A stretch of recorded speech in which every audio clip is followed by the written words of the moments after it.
Hello, it's delighting to see you again on Into Vietnam, broadcast on VITV channel, and it's August the 26th, and here are the highlights. The EC's outgoing President José Manuel Barroso made an official visit to Vietnam.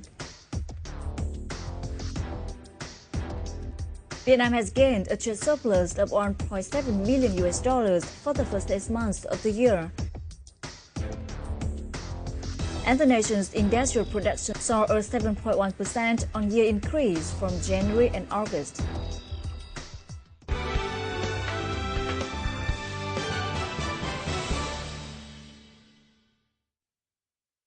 A free trade agreement between the European Commission and Vietnam came a step closer on Monday, August 25th, as the EC's outgoing President José Manuel Barroso made an official visit to Hanoi.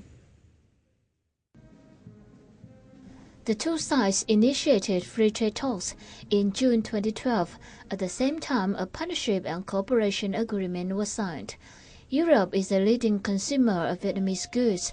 Bilateral trade in 2013 reached $33.7 billion, an increase of 16% compared to the previous year. In the first 6 months of 2014, two-way trade value rose nearly 13% over the same period in 2013 to $17.5 billion. The EU and Vietnam are expecting to finalize negotiations for the free trade agreement at the end of this year. This free trade agreement will offer important new business opportunities and promote growth and employment in Vietnam and Europe. It will benefit our companies and our citizens, and it will also help the process of reform and modernization of Vietnam. There has been a good progress in negotiations, and I look at this agreement with great optimism. As of June, 23 out of 28 EU member states had invested in Vietnam with a total registered capitalization of nearly $18.4 billion. Mr. Barroso also said the EU is currently the largest development fund donor to Vietnam, and this fund will increase to $527 million between now and 2020. He's in the process of visiting the European Commission presidency after 10 years in office. India's Foreign Affairs Minister Sushma Swaraj met Vietnam's Prime Minister Nguyễn Tấn Dũng and Deputy Prime Minister Phạm Bình Minh during her visit to the country on Monday, August 25th. Swaraj is on 3-day visit to the country, and in addition to meeting Mr. Dũng and Mr. Minh, is also scheduled to hold meetings with President Trương Tấn Sang. In an interview with Indian media in Hanoi on August the 24th, Ms. Swaraj said it was time to replace India's Look East policy that aims to link the country northeast with Southeast Asia with an Act East policy. Vietnam and India have strong ties in trade and investment, with bilateral trade amounting to $8 billion annually. India exports roughly $5.4 billion worth of goods to Vietnam each year. The two countries cooperate in defense, security, and pharmaceuticals and agriculture. During her visit, Ms. Swaraj is also expected to chair the third roundtable of the ASEAN-India Network think tanks. The General Statistics Office announced the nation's industrial production saw a 7.1% on-year increase from January and August 2014, a positive sign of recovering production output. Further, the Index of Industrial Production, or IIP, in August registered a highest growth this year compared to 6.2% last month, 5.8% in the first half of the year, and 5.2% in the first quarter. The office attributed the high IIP growth rate to the 9.1% surge in the processing and manufacturing sector, which accounted for 70% of total industrial output. Additionally, the August Inventory Index of the processing and manufacturing industry posted an on-month increase of 1% and an on-year surge of 13.4%.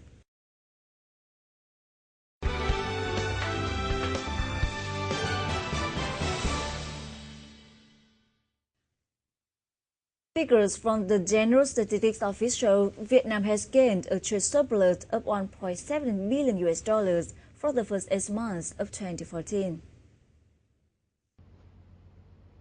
Total export reached $97 billion in the first 8 months, which was 14.1% higher than that of the same period last year. Imports reached $95.3 billion, which was 12% higher than that of same period last year. It mainly imported materials and sub-materials for production. The United States was the country's largest export market in the first 8 months, accounting for $18.5 billion in exports, or 22.5% more than that of same period last year.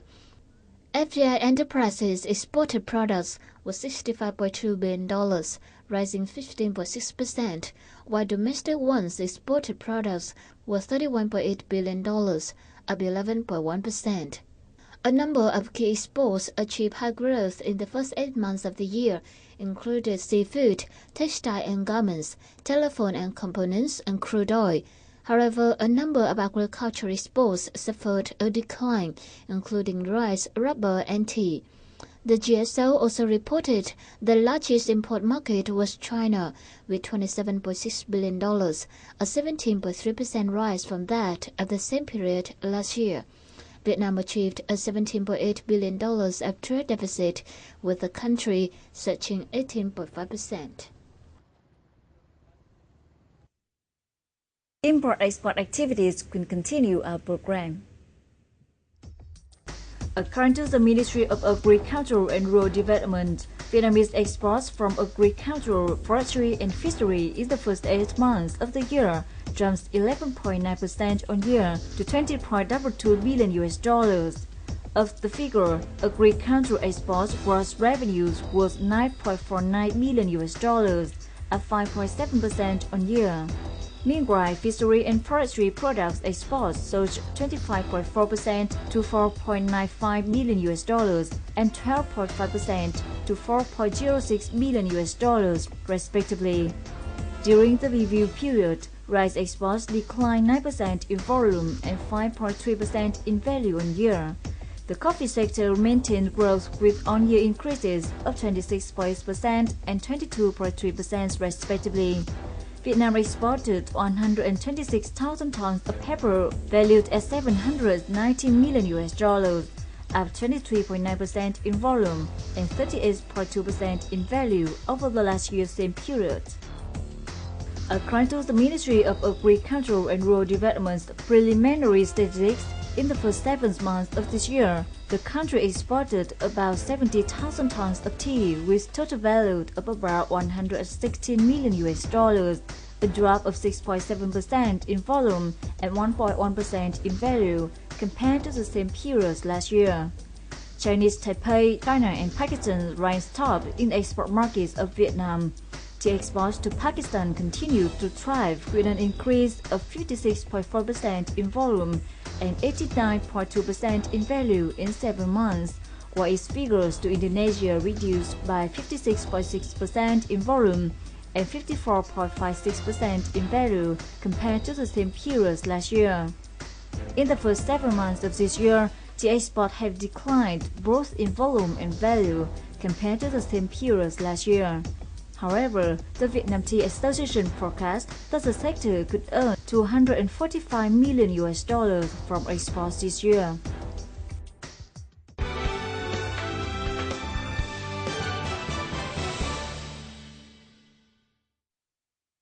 Once known as the white gold, now Vietnamese rubbers are making their growers' lives full of hardship. The main reason is rubber's low prices. How is the situation in fact? Our reporters have come to some districts of the southern province of Bình Phước, the capital of the country's rubbers, to find more. Since early this year, Bình Phước province has the total of about 640 hectares of rubber small holding area cleared, of which 300 hectares is cleared for recultivate aging rubbers, while the remaining 340 hectares cleared to transfer to other crops, such as pepper, fruit trees, etc. Talking to a VITV reporters, Võ Đình Khánh, Deputy Director of the Center for Agricultural Extension under the Department of Agriculture and Rural Development of Bình Phước Province said, one of the reasons for the rubber growers no longer keen on the white gold is the current too low selling prices, while the other input costs are not reduced correspondingly. Hiện nay giá cao su xuống thấp, trong khi đó chi phí đầu vào tương đối cao, từ công lao động, phân bón cho đến thuốc bảo vệ thực vật luôn ở mức cao, nên bà con sản xuất cao su kém hiệu quả. Chính vì vậy người ta chặt đổi để tìm cây trồng khác hiệu quả hơn. Currently, prices of fresh latex range from 8,000 to 10,000 Vietnam đồng per kilogram, one half less than the previous season's price. To compare the selling prices with the input cost, this rubber crop brings insignificant profits for farmers here. Cao su mấy năm thì bệnh tật nó ít, mà bây giờ bệnh tật nó nhiều bệnh lắm. Thì người dân mình nó phải chăm sóc rồi là chi phí nó cũng hơi cao. Chi phí rất là cao á, như một đợt xịt thuốc cho 6 hectare, vừa thuốc vừa công luôn là trên 10 triệu. Tiền nhân công cạo là vẫn trả trên một lô cạo vẫn trả từ tầm 5 triệu một tháng chứ không dưới nó không cạo. If at the end of March, rubber prices in Bình Phước Province was 12,000 Vietnam đồng per kilogram, at the end of May, the price dropped to about 39 to 40 million Vietnam đồng per ton. And so far, according to the survey with the rubber growers in the province, the fresh latex price is fixed at around 9,600 to 10,200 Vietnam đồng per kilogram, the lowest in 4 years. Meanwhile, input costs have been rising, so rubber growers are now anxious and impatient. Thì cái giá mủ hiện nay là thấp thật sự, bởi vì và có thể nói là thấp so với giá thành sản xuất, là hiện nay nếu mà tình hình như thế này là thấp, rất là thấp. Cái tiêu thụ cái giá bán nó có khó khăn, nên nó sản lượng. Các đợt trước là người ta từ mình sản xuất là người ta lấy hàng liền, nhưng bây giờ nó phải có một tồn kho nhất định, nó có khó khăn, vẫn có tồn kho. Compared with the consumer demand in 2013, the world natural rubber production is redundant of 600,000 tons of rubber. The cumulative redundancy of natural rubber for 3 consecutive years, from 2011 to 2013, is estimated at 1.4 million tons, which has pushed pressure on natural rubber prices to reduce remarkably. Cái tình trạng là giá cao su hiện nay là thấp bởi vì là lý do đầu tiên là cung vượt cầu. Hiện nay trên toàn thế giới là chỉ có nhu cầu là 9,9 triệu tấn năm thôi, nhưng mà mình thì sản xuất ra là hơn 10 triệu. Cung vượt cầu thì cuối cùng là người ta sẽ mua ít thôi, giá thấp người ta mới mua. In the first half of August, SVR3L price reached $1,809 per ton, down 22% on year, and SMR20 price reached $1,683 per ton, down 29% compared to the same period last year. This is the lowest price in the past 4 years.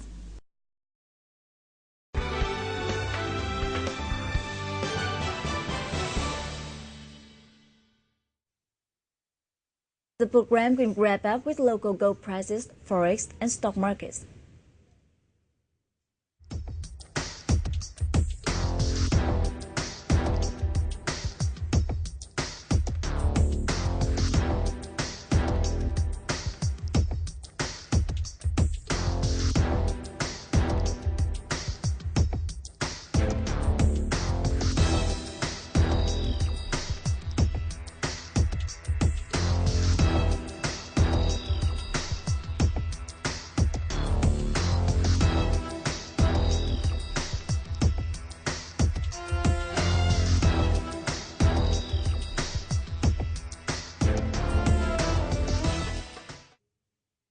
Well, that's the news on VITV. Thank you so much for spending your time with us. Goodbye for now.